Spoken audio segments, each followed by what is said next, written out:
Hello everyone, welcome to another LeetCode stream, this time not live. The day I'm recording this is on September 27th. I just finished doing a medium question live stream. If that's your sort of thing, make sure to go ahead and watch it. I had a ton of fun doing that, and I'm just really into the LeetCode thing right now.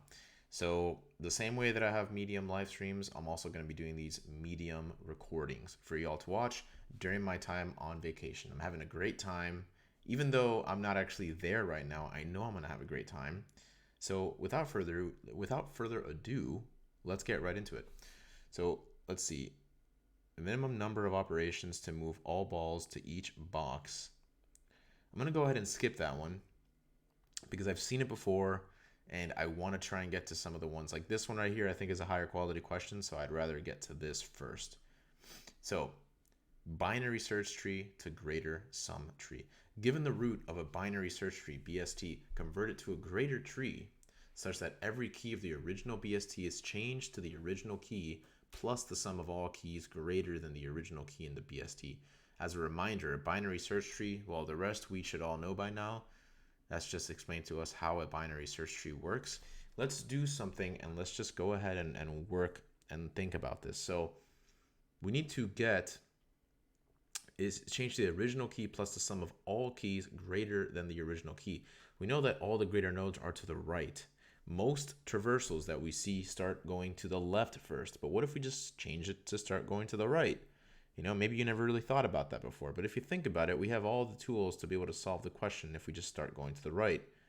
So we go to the right, we get 8, and what happens if we return 8 here? We return 8, now we can do 8 plus 7, that becomes 15. Now we return 15. Here, we do what? 15 plus 6, we get 21. Now let's return 21. We'll get 25. That's 26, right? So really what we can do is we can just do this thing where I sort of maintain. Let's get a sum, or let's do let greater sum equals 0. Let me check our constraints. So the number of nodes in the tree is in the range 1 through 100.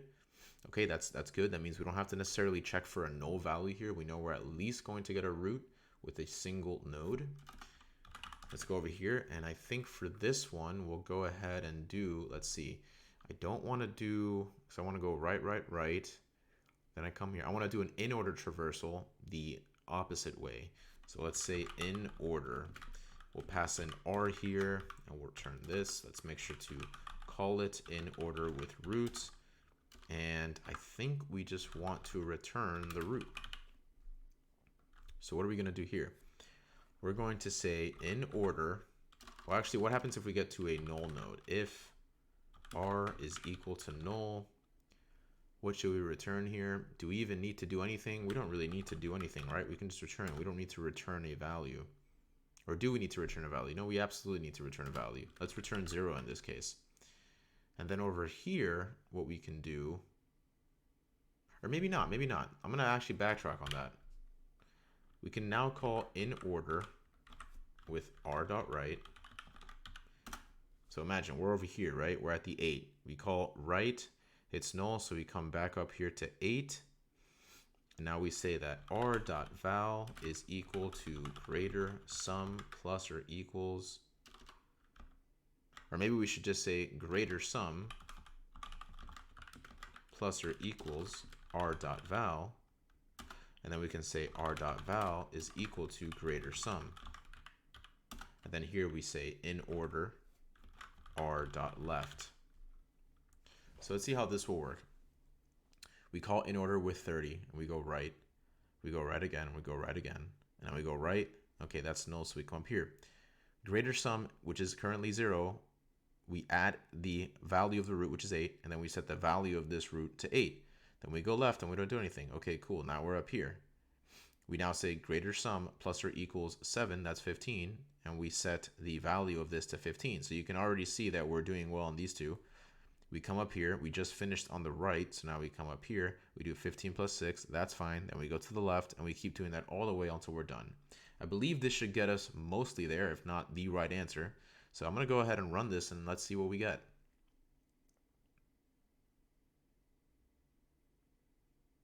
Are we going to get a time limit exceeded? If so, oh, here we go. 30, 36, 21, 36, 35, 26, 15, 33, and 8. We have 2 test cases, so let's run it for both. By the way, these pre-recorded streams are shorter, mainly because, well, think of it as a break. If you've been following me since day 0, you've been watching these streams for 30, 60 days now. Think of this as the first time that you know that, hey, for this next couple days, I'm going to have half an hour videos. So you still get to make progress by doing questions, but you're also just limiting the amount you have to watch. So think of it as a break as much as it is for me. We went ahead and submitted it. So 38.18, we have been doing tree questions left and right today. It's been an awesome feeling. Let's think about the time and space complexity. If you think about it, we're just traversing this entire tree here, and we're going to have to visit every single node. So it'll be a linear time algorithm, O of n, where n is the amount of nodes in this tree. And also the space complexity for a well-balanced tree, which this one seems to be, or it is, since the height of any node at any given location does not differ by more than 1, right? So it's going to be O of h. It's bounded by the height of the tree. So linear time algorithm with a O of h space-time complexity, which is bounded by the internal stack space that this algorithm uses. So very nice question. Totally going to add it to my list. I love it. Maximum binary search tree. All right. So we are given an integer array nums with no duplicates. A maximum binary tree can be built recursively from nums using the following algorithm. Create a root node whose value is the maximum value in nums. Recursively build the left subtree on the array prefixed to the left and the right. So this is a classic recursive question. There's a couple different ways that I can think about doing this, and I'm not sure if this is really brute force. Excuse me, but what is it that we need to do? Create a root node whose value is the maximum value in nums. We can find the maximum value of nums linearly, and in a matter of fact, there's a function in JavaScript called math.max, which can take a comma-separated list of values and return the max. When we get that max, we need to, let's do this, we need to find its index, right? So 3, 2, 1, 6, 0, and 5. The max here is 6. So once we find the 6, we get the index. Okay, now we can create a root with 6. And now we do the same thing again, just with this side of the tree. This is root.left, and then this becomes root.right. And then when we get to 3, 2, 1, now the max becomes 3. We do the same thing with its left and its thing with its right. Right, so we're always breaking these down into further subarrays, like 3, 2, 1, right, and 0 and 5. Over here, we're breaking it into another 2 subarrays where the left, there's nothing because there's nothing to the left of 3, but there is still 2 and 1 on the other side. On 5, there's a 0 to its left. To the right of 5, there's nothing. So we end up with something like this, right? And it's sort of evident by what we have here, right? You see the 5 is its own thing, and then we have 0 to the left, nothing on the right, just like we have here, nothing on the right. We have 2 and 1 here. 3 has nothing to the left. 3 has nothing to the left. So we'll go ahead and proceed this way. And the cool thing is at every step, there's just a cool way. There's a cool way of doing this, right? So what's the base case? We saw the base case is when the nums array that we get is empty. So we can say if nums is equal to null, or nums.length is equal to 0, well, we can just return null, right? Now we can say const max is equal to math.max of nums. We're using the spread operator here, which will pick out each individual number and pass that into max as this comma separated list of values. So we get the max. We want to find const max index. And I believe, let's see, MDN, is it find index? Find index, cool. So now let's say the max, we need the index of max. So let's say nums.find index of max. And now here we can say const root equals a new tree node with max, right? And then we can say root.left is equal to the same thing, construct a maximum binary tree. But here we're going to do nums.slice starting from 0, and we're going to go to max index. So slice goes up until max index -1. It doesn't actually include the thing at max index, which is why we can do that. Then we can say here root.right is equal to construct maximum binary tree. Now we'll take nums.slice. This time we'll start at max index +1. We have to start at max index +1 because max index is the one that we just used to create the root. So we don't actually want that one. We just want the next thing. So nums.slice from max index +1. When you only pass a single argument into slice, it'll just take from that index all the way to the end. And then finally, we can just return the root. So let's think about how to do this. Well, we've already thought about how to do that. Let's go ahead and submit it and see what we get. So nums.findIndex, it didn't like that. So let's see why that's the case. Find index. Array.findIndex. Oh, so it wants, I see. So it doesn't just find an index of a number. What does find do? I just find, if you need the index of the found element, use find index. Now, is there a way to get the find index on sparse array? I guess we can just do index of given element. Okay, so let's say index of max. Let's run that again. So 635 null 20 null null and 1 passes for both of those test cases. Let's run it for that second test case now. 3 null 2 null 1 looks good to me. Let's go ahead and submit. All right, 45.83. So let's think a little bit about the time complexity here, because this is pretty interesting, right? So I know that max and max index are both linear time operations. So this is an n time operation plus another n time operation. This whole thing becomes 2 of n, which is just n. Now, for each one of these, this is also nums.slice in the worst case can take n, and this can also take n. Now, the thing is, like, how do we, I guess the overall time complexity here, because this right here in my head is essentially still doing the same thing this is doing. We're just setting the result of this, right, to some value. So I would almost imagine that this is also 2n, where it's just n. So I would say that this whole thing is, like, this single stack frame is n. So it means that because we have to go through every single number inside of nums, this to me seems like a quadratic array, rather a quadratic time complex algorithm, right? Because for every single node, for every single number in array, right, we're having to, because we'll eventually reach every single number. Like, we're going to eventually operate on every single thing in this array. And for each one of those numbers, we have to do these operations, which cost a total of n time. So it sounds to me like it's an n squared algorithm. Now, as far as space complexity goes, I might say the same thing, like, how much space are we using? Internally, we're like having this the whole time. So it still seems like it's going to be O of H, because if we're only considering the left-hand side of this, we're only using 4 nodes on this stack space. And once we start processing the right, we're only processing these nodes here. This one I do want to see what the solution is, and mostly because I'm interested in the time complexity. Okay, cool. So the function construct is called n times.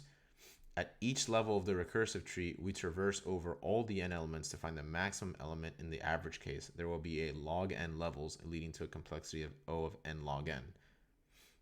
So there will be log n levels leading to a complexity. In the worst case, the depth of the recursive tree can grow up to n, which happens in the case of a sorted nums array, giving a complexity of O n squared. Space complexity is O of n. Let me think about this. So in the average case, there will be log n levels leading to a complexity of O of n log n. Because here they get the max, and then they also do root.right. Okay, the same thing. Now, the function construct is called n times. Okay, at each level of the recursive tree, we traverse over all the n elements to find the maximum element. At each level of the recursive tree, we're trying to find the maximum element. So is it because here we get 6, 3, 5. Let me see 6, but then we get 3, 5. That will be like a different level. I'm not entirely sure why that's log of n. Can we see discussions here? O of n solution. Here's this brilliant solution. We scan numbers from left to right, build the tree one node by one step. We use a stack to keep some, not all tree nodes, and ensure decreasing order. For each number, we keep popping the stack until empty or bigger number. Slightly faster. The following is a real stack solution. Here's the Java version. I want to see the one Java worst case O of n solution. Each node goes into a stack once and went out the stack once. Worst time complexity is O of n. So here, new tree node while not stack is empty and stack.peak file is less. I'd have to dive a little more into this more. Something that I guess I won't do during this stream, or during this recording, because it's mostly me just trying to help you all out. Give me 1 second because I feel like I heard something in the kitchen, but I'm the only one in the house right now. So give me 1 second. I'll be right back.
All right, well, I just had pest control come, which is great. I didn't think they would come, but they're here. My house is not like infested, but I do have a ton of spiders outside my house, and these pest control people come every once in a while to take care of all that. So appreciate the patience.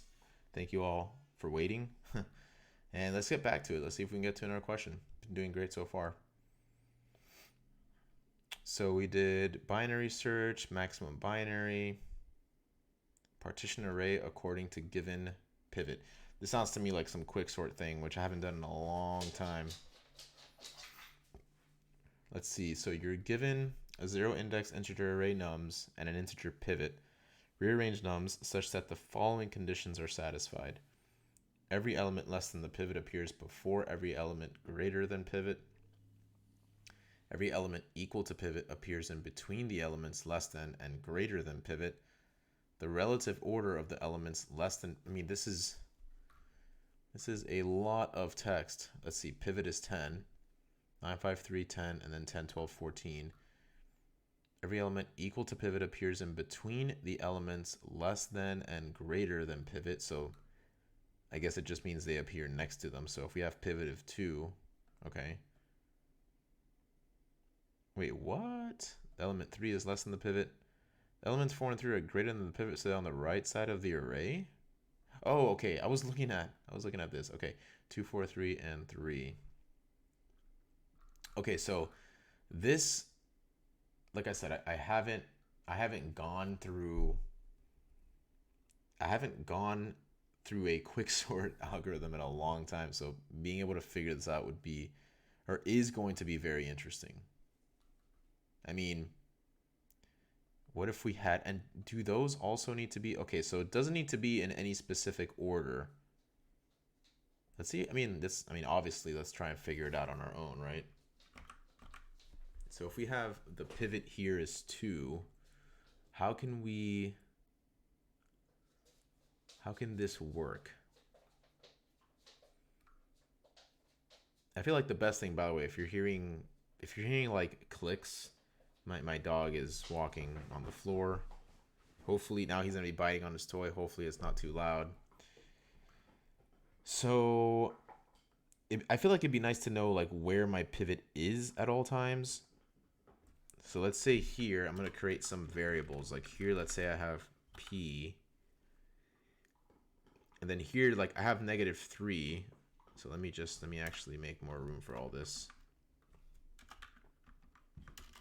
This is this. Let me just put this here. That's pivot. And let's say this is like I. So -3 is less than pivot, so that's cool. Now once I get to 4, that's greater. So what if I just automatically like swap these? That's 2 and 4. Okay, well that's a terrible, because this is like already right, but I feel like that's a contrived answer. Okay, so pivot, let's say here it's 10. Okay, I, and let's say j. Maybe here we need 2, right? Because it'd be nice if I knew, I'm gonna make this a little harder for me and say, what if pivot was the same as j? I somewhat remember quicksort having like 3 variables, so maybe this could be a way of solving it, but let's see. So I is less than 10, so that's okay. So now we can go to the next I. We're increasing the value of I now. Okay, and we see it's greater than 10. So does that mean I can just, what happens if I just swap, right? So I'll say, I'm gonna move 10 here, but I also do need to increase I, but then I'm also gonna put 12 here. And now, where does my pivot go? Maybe my pivot should just go to where I just swapped it out to.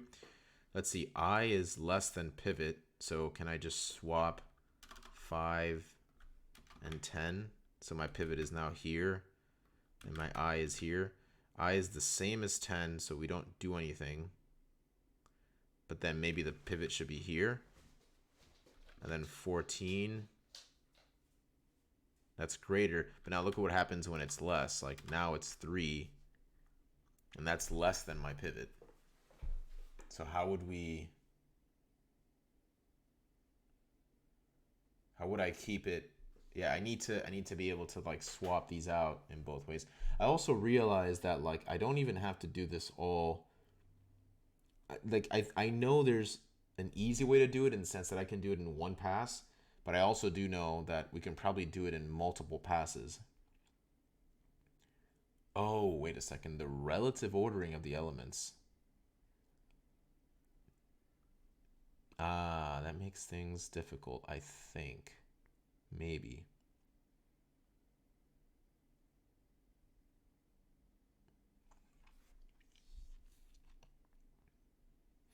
I mean, we could do this like, okay, this is not the best way of doing it, but I just want to try something and I might be able to do it in place. Like, we know what our pivot is, right? We know that it's 10.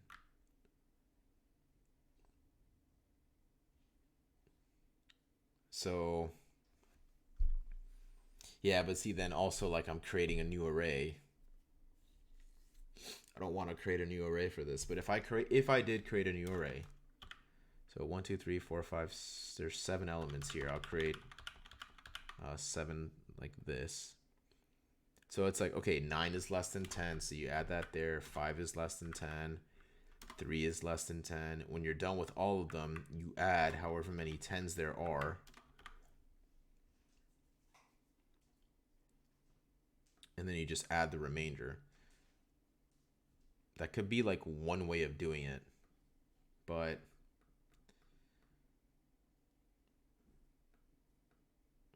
it's not amazing. One thing I could also do is, how can I make it that I only still have to go through one pass? Like, okay, it's smaller, so it's 9. That's 5. That's 10, and that's 10. 14 is larger.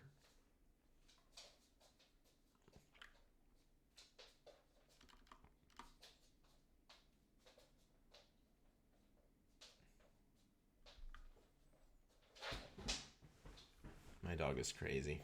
I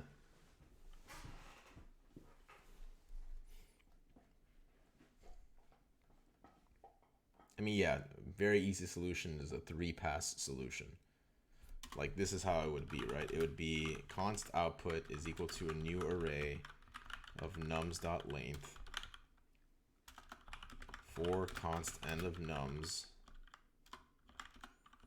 if n is less than pivot output dot push n. We literally do this 3 times. If n is equal to pivot output dot push n, and then if n is greater than pivot output dot push n, and then return output. Now, this is not the best way of doing this question. And look at this, we're getting all this stuff here because we don't even need to create a new array. We can just do this. And it's still going to maintain it. Yeah, 9, 5, 3, 10, 10, 12, 14. Over here, negative 3, 2, 4, 3. I'm going to submit this, but please, like, the good thing is, let me see, this is 30.77. So I have this sheet that I've been using for follow-ups. This absolutely needs to be follow-up because right now, I think this is, since this is so closely related to quicksort, I'd rather go and learn about quicksort and then apply that knowledge to this question. In some ways, it's sort of cheating, but it's also like, this question is such a good practice question to literally apply what you just learned. So in my head, it makes sense to read about an algorithm and then immediately apply that knowledge to a question. So you solidify it in your head. I think that's fine.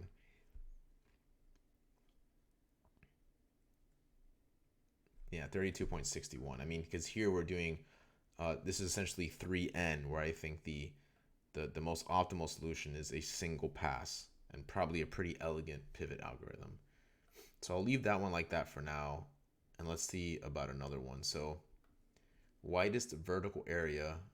Ooh, look at that. Look at that like to dislike ratio. What is this? Given m points on a 2D plane where points of I equals xi, yi, return the widest vertical area between 2 points such that no points are inside the area.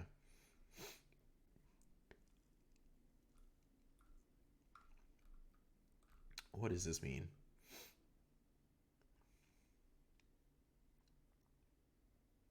Oh, okay. Widest vertical area between 2 points such that no points are inside the area. Both at the red and the blue area are optimal. 7 and 4, 9, 7.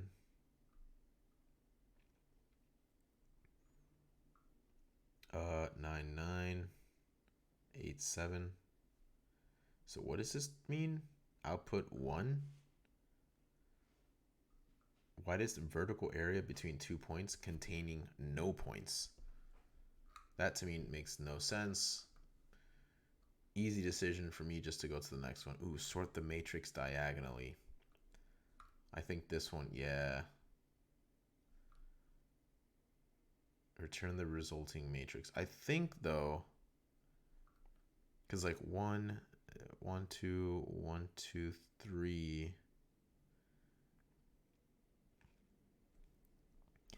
Like, there's probably, imagine an algorithm that like we start from, that we go like we look at all these edges here and then all these edges here, and we just go down sorting the numbers. I mean, that's one way of doing it. But what is that for? This would be like m plus n, and for every single one of m plus n, it would also be times whatever the diagonal is, because this is, right? Is that how it is?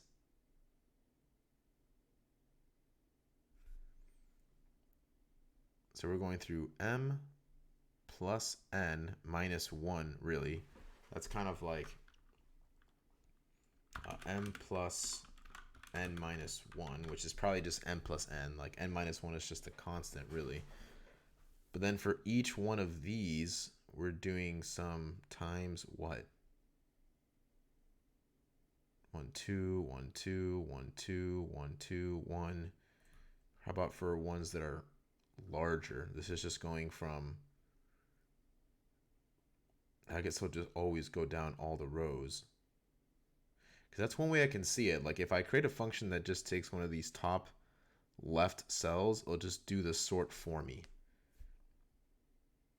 Now it would be nice if we can take x 1, 1, 1, 1, 2, 2.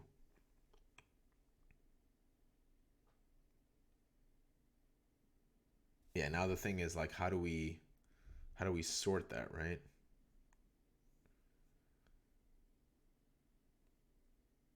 Well, there's also something I'm noticing here as well. Each one of, is it just 5, 17, 4, no, 3, 3, 3, 1, 1, 1, 1, 2, 2, 1, 2, 2, 3.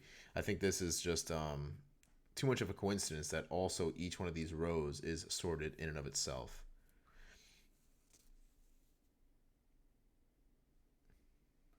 Yeah, I'll probably end the stream here, but let me at least show you all what I would like to do. Can I copy this and put it in Excalidraw? Like for the next recording, the thing that I would like to try. Oh, nice. That's awesome that it works. Like we have this thing here, right? So I was saying earlier, what if I had a function that just took one of these? No, that's not what I wanted. That just took, like it took one of these cells, one of these cells, one of these cells, one of these cells, one of these cells, and one of these cells. And then for each one of those, it just went down this way, sorting all these cells, right? And what I was saying is I would write a loop that would look at all the rows starting from the bottom to the top, and then all the columns from this column to the end. So that's where I would get the m plus n for the outer boundary. But then every single one of these could potentially look at like m plus n times something else. Let's see, n times some other operation. That operation is going to look at all the other rows, right? It's going to go through every single other row in this whole entire array. So I guess that would make it, if my m is my row, I think it would be m plus m times n.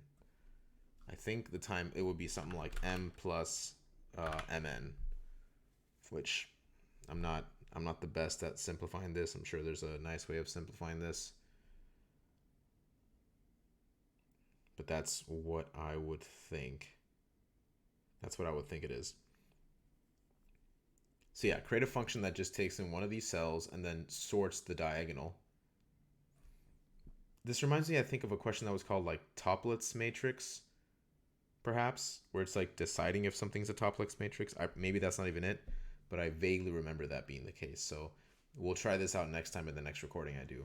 But with that, I want to say thank you all so much for all the support you've given me. I really do appreciate it. I hope that these recordings that I've been doing have been useful, and if anything, they're sort of a peaceful respite for all your LeetCode grinding. It's good to take a break, shorten the amount of time you have to study, but still continue on in your goals.